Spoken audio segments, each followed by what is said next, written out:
Senhores telespectadores, estou a falar-lhes em Aljubarrota. Aqui em Aljubarrota, onde em 1385 se travou uma grande batalha, como sabem, existe hoje um museu militar.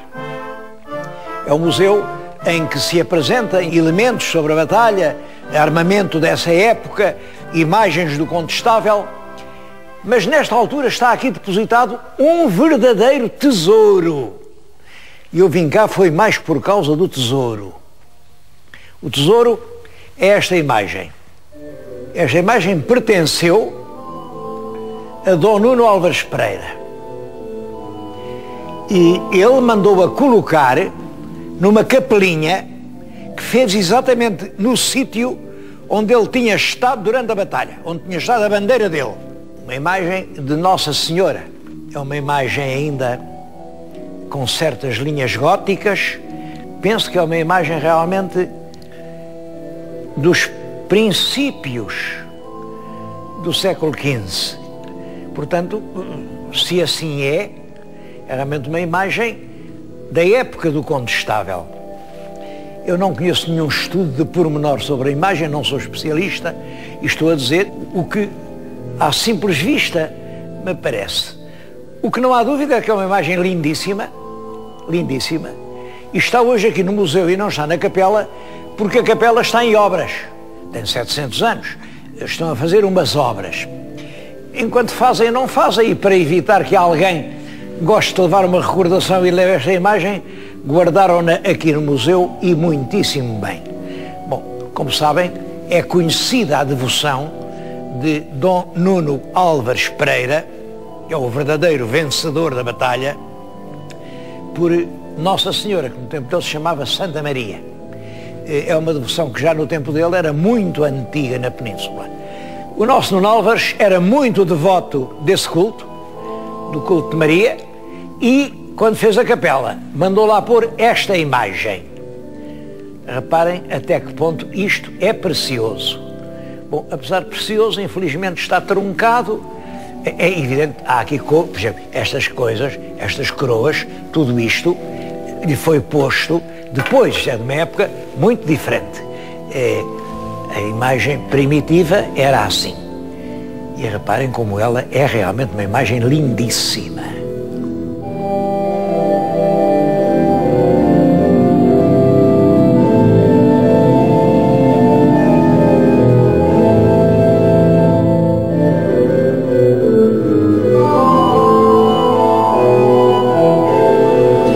Eu disse há pouco que aquela imagem estava dentro de uma capela. Uma capela que Nuno Álvares Pereira mandou fazer no próprio local em que tinha a sua bandeira. Portanto, essa capela é o único ponto indiscutível sobre a localização da Batalha de Aljubarrota. Também é verdade que Nuno Álvares decidiu que nessa capela estivesse aberta ou fechada, houvesse sempre, dia e noite, uma bilha com água fresca. Aqui, este é o sítio da bilha.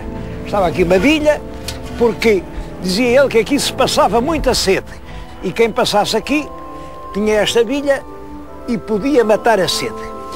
Eu penso que ele próprio, Nuno Álvares, terá passado muita sede naquela tarde de 14 de agosto, com um sol escaldante.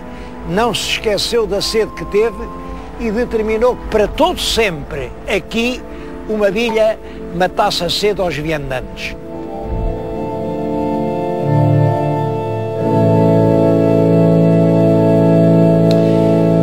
Por que motivo é que se deu essa batalha de Aljubarrota? Bom, na história há sempre muitos motivos que convergem. Neste caso, e assim politicamente, diretamente, o que se passa é o seguinte: quando morre o rei Dom Fernando, ele morre em 1383, deixou só uma filha pequenina, Dona Beatriz, filha única, filha do rei e da rainha, portanto, devia ser ela rainha. Mas como era pequenina, não tinha força, os pais resolveram casá-la com um marido que lhe pudesse defender os seus direitos de rainha. E cometeram realmente um erro. Casaram-na com o rei Dom João I de Castela. Era muito mais velho do que ela, já era viúvo, já tinha filhos homens. Bom, casaram o rei Dom João I de Castela com aquela menina, porque o rei defendia-lhe os direitos ao trono se alguém os quisesse atacar. O pai da menina morre logo a seguir, a menina é proclamada, a Real por Dona Beatriz, rainha de Portugal. Bem, mas os povos pensam, então como é que é isto? A Dona Beatriz é casada com o rei de Castela, então a gente está a dizer a Real de Dona Beatriz, isto é meter Portugal debaixo do poder do rei de Castela, isso não pode ser. Bom, e então, por esse país, dão-se cenas que o Fernão Lopes, o cronista Fernão Lopes, descreve de uma maneira muito bela. Vinham e desfavam as bandeiras, a Real, pela rainha Dona Beatriz. E o povo fechava-se num silêncio completo e ameaçador. A Real viva! Não se ouvia nada. Ou então, dentro da multidão, vinha alguém que dizia, a Real, cujo reino for, levá-lo-á. Isto quer dizer, a Real, por aquele a quem pertencer realmente o reino. Porque a Dona Beatriz, casada com um rei de outro país, não podia ser rainha de Portugal. Bom, parece que o povo tinha esperança num príncipe, o príncipe Dom João. Dom João, que era realmente filho do rei Dom Pedro, o rei casou ou não casou, se não casou, então não era filho legítimo. Há aí uma grande confusão. De qualquer maneira, o tal príncipe Dom João está em Castela e está preso, o rei prende-o, e aqui o povo, nesta atrapalhação, aclama um outro filho do rei Dom Pedro, que é o mestre Davis, aclamam não rei, mas regedor quer dizer regente, e defensor do reino de Portugal. Isso é em 1383. Bom, entretanto, a menina rainha estava em Castela com o marido, naturalmente. Mas aqui, também, a Leonor de Teles dizia, não, a regente sou eu. Eu sou regente enquanto a minha filha não tiver um filho. Esse filho há de crescer, há de fazer 14 anos, é educado em Portugal, e esse é que vai ser o rei de Portugal. Bom, isto tinha-se combinado. Mas a verdade é que o povo não queria saber e, portanto, aclamou o mestre Davis regedor, andavam atrás dele, tomaram conta da cidade, a rainha regente teve que fugiu de Lisboa para Alenquer, e estas notícias chegaram todas ao rei de Castela, e o rei de Castela entendeu, mas não há dúvida, eu tenho que ir a Portugal defender os direitos da minha mulher. E vem com forças, não muitas, avança até Lisboa, sem ninguém tentar barrar-lhe o caminho, põe um cerco a Lisboa, Lisboa passa grandes dificuldades, passa fome, falta tudo, mas enfim, defende-se, e é realmente o mestre Davis quem dirige a defesa de Lisboa. E neste tempo vem o verão, vem o calor e começa a vir uma peste que mata os soldados castelhanos em grande número. Morreram milhares. Bom, até que o rei, aflito, o rei de Castela, pensa, bom, ainda morremos aqui todos, e portanto sai para Castela, fugindo à peste, mas vai preparar um novo exército, um grande exército, com muita gente, a melhor gente castelhana, tropas do Aragão, muitas tropas francesas, muita gente, e vem com uma força, 2 anos depois, em 1385, vem com uma força enorme, entre 30 e 40 mil homens, todos muito bem armados. Avança por Portugal dentro e vai caminho de Lisboa, porque quem tiver Lisboa tem Portugal, dizia ele. Reparem que já nessa altura era assim, hein? Quem tinha Lisboa tinha Portugal. O mestre Davis, que já então tinha sido aclamado rei, pouco tempo antes, em Coimbra, fica aflito, vem aquela força toda, mas o condestável, o chefe das tropas, que era um jovem, Dom Nuno Alves Pereira, diz: não, a gente não o vai deixar chegar a Lisboa, vamos atravessar-nos no caminho. Bom, e o caminho passava aqui, exatamente por este local onde nós estamos. Ele, Nuno Álvares, põe aqui as suas tropas, põe aqui a sua bandeira. A bandeira dizia: aqui está o condestável Dom Nuno Álvares Pereira. Era uma bandeira que ainda hoje se sabe como era, e foi, portanto, aqui que começou a batalha. Esse é o aspecto militar e político da Batalha de Aljubarrota. Mas por detrás disso há uma crise grande, que faz parte da história de Portugal. E eu acho que nisso é que vale a pena a gente pensar.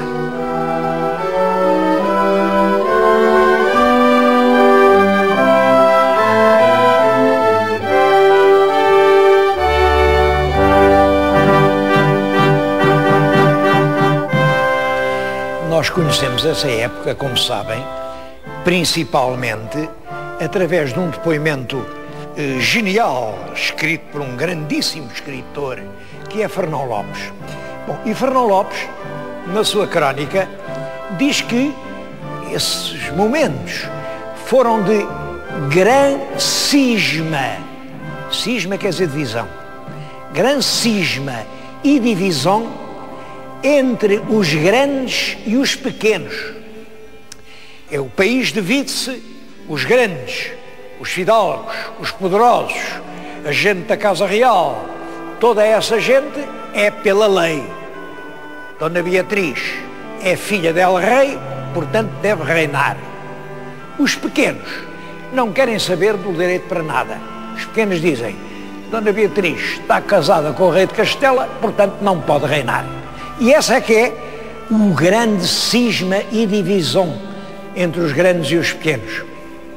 Simplesmente, a gente tem que refletir nisso. O grande cisma e divisão entre os grandes e os pequenos é a própria lei do desenvolvimento da história de Portugal.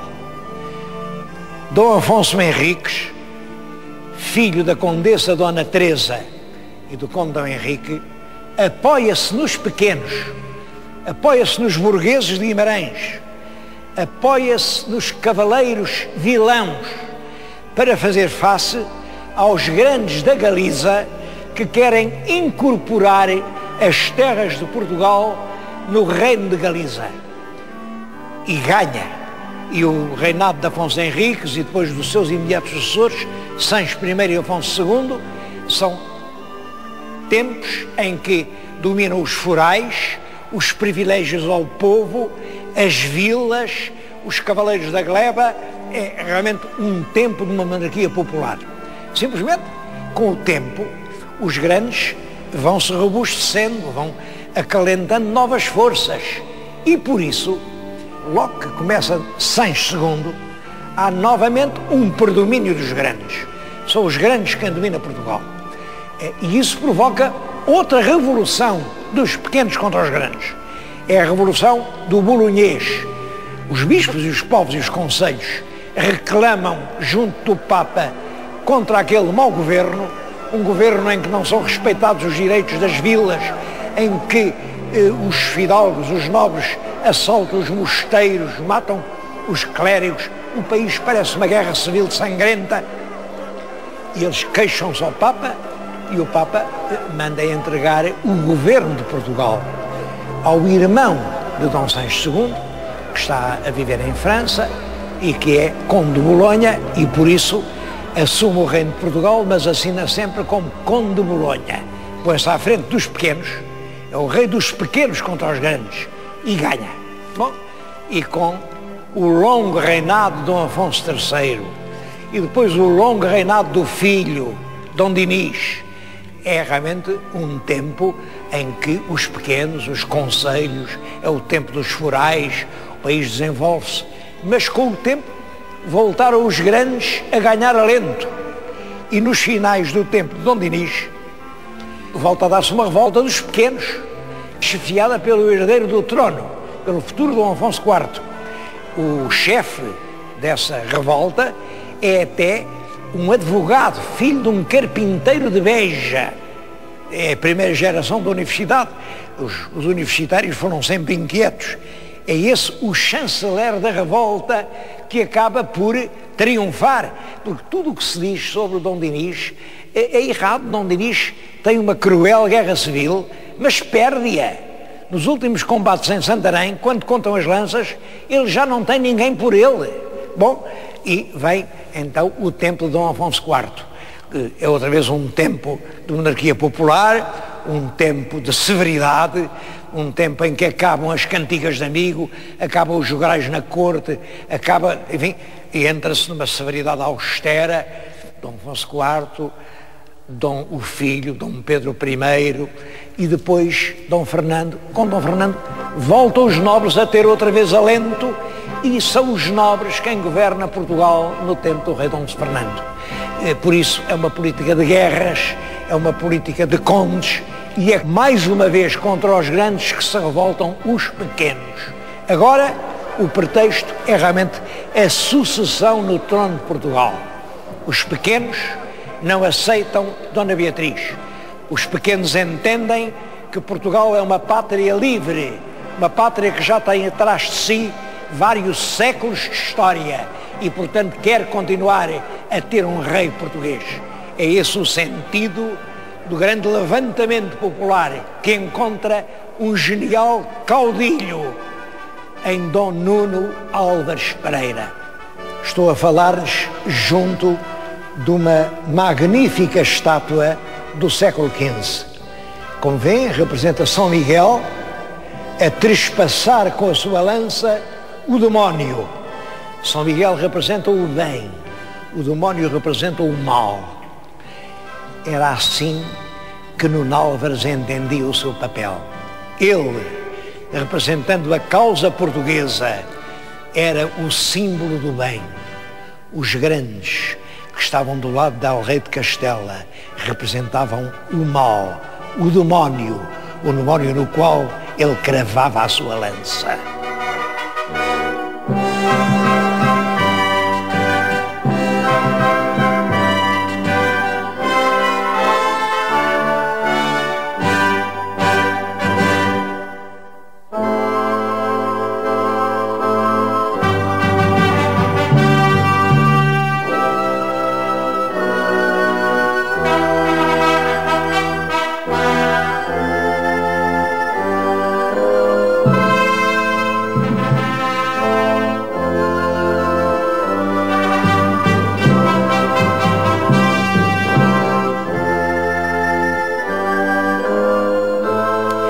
A capelinha que o Condestável fez fica hoje no chamado Campo Militar de São Jorge.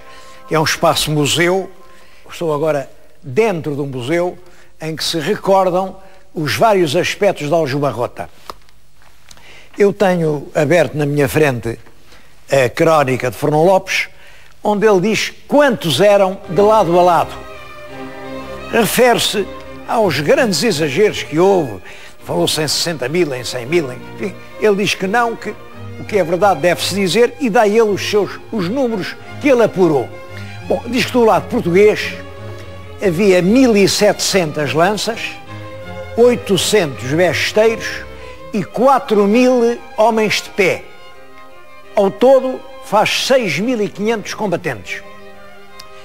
Do lado castelhano havia 5.000 lanças de franceses, gascões e outros estrangeiros, havia 2.000 ginetes, havia 8.000 besteiros e 15.000 homens de pé. Portanto, ao todo, pouco mais de 30.000. De qualquer maneira, de 6.500 para 30.000, a desproporção, como veem, é enorme. Como foi possível os portugueses ganharem? Bom, contam-se umas histórias, o nosso cronista dá uma versão, fala-se num quadrado. Eu julgo que a história não terá sido bem assim. Creio que realmente o gênio militar do Condestável conseguiu colocar o exército invasor numa verdadeira ratoeira. Verdadeira ratoeira. Ele põe-se com os seus homens ali, onde está hoje a capela, de maneira a atrair sobre eles a força do inimigo, e depois foi recuando, os inimigos sempre atrás dele, mas com isso meteram-se entre duas grandes filas de besteiros e de homens de pé que arremessavam. No fundo, esses 4.000 homens de pé eram gente do campo, eram camponeses alentejanos, e que todos arremessaram sobre a cavalaria castelhana os seus projéteis. Bom, e é isso que faz com que os cavalos caiam, os cavaleiros ficam debaixo dos cavalos, há uma confusão medonha, a primeira vaga de ataque acaba por se entregar aos portugueses, depois, já depois do sol, há uma segunda vaga, o cronista Froissart, que é da altura, o Froissart é da altura da batalha, dá-nos essa versão. Realmente não há quadrado nenhum, há realmente uma vanguarda com o Condestável, e lá muito atrás está o rei com a maioria das forças, e entre os dois espaços estão essas alas de homens de pé que atiram sobre os combatentes. Fosse como fosse, a batalha foi decisiva. Foi decisiva porque, é claro, o próprio rei de Castela vinha com o seu exército, portanto, uma batalha real, isto na Idade Média conta muito, e a partir daí pode-se dizer que o assunto ficou resolvido. A paz fez-se em 1411, 26 anos depois de Aljubarrota, mas durante esses 26 anos a guerra era pouco mais que simbólica, eram escaramuças na fronteira. Quando a guerra acaba, Nuno Álvares, pouco depois, recolhe ao convento do Carmo, em Lisboa, que ele tinha mandado construir. Deu tudo, o genro fez-o conde de Barcelos, aos dois netos fez um conde de Ourém e o outro, lá embaixo, conde de Raiolos. Foi o rei Dom Duarte quem lhe tirou da cabeça andar a mendigar o pão pelas ruas de Lisboa, porque parecia mal. O Condestável do reino, o homem mais importante de Portugal, pedir esmola, parecia mal, lá o convenceu a ir para o Carmo. Ele morreu no Carmo no domingo de Páscoa do ano de 1431, e nessa altura todo o país o considerava santo. Bom, eu julgo que isso, essa aura de santidade que envolve o Condestável, vem em parte dele ter sido realmente o paladino da causa popular. Ele era o herói do povo. Por outro lado, era um homem a quem realmente Portugal devia a sua independência. Foi o gênio militar dele, em Aljubarrota, e nos Atoleiros, e em Valverde, quem decidiu a favor de Portugal. De qualquer maneira, é uma figura muito impressionante, este Dom Nuno Álvares Pereira, sempre com uma certeza mística de que Deus estava por ele.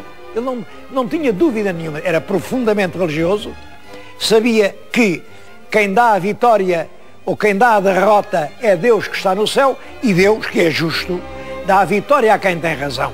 Ora, ele não tinha dúvida nenhuma de que ele estava do lado da razão, e portanto lançava-se como leão, sem medo nenhum, e quem não tem medo acaba sempre ganhando. Atualmente está a ser julgada em Roma a causa da canonização do Condestável do Nuno Álvares Pereira. Não sei como isso vai ser resolvido, é claro, isso é um processo com muitas complicações.